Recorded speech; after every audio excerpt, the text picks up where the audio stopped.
Ito mga kalikot, may ginawa tayo kaninang speaker box na built na yung amplifier. So ito, ang issue niyan, walang power yung Bluetooth niya.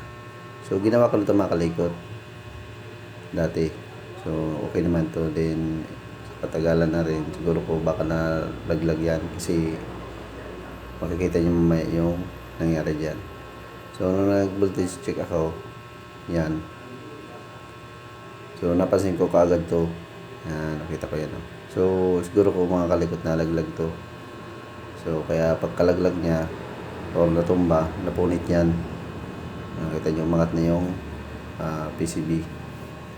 Paanang resistor. Resistor yung mga kalikot na supply sa 12 volts.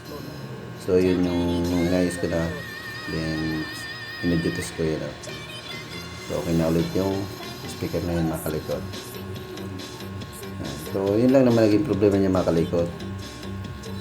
Yan, kasi yan ako nagkabit niyang Bluetooth module. Kasi walang Bluetooth yan dati mga kalikot. So ngayon working na ulit siya.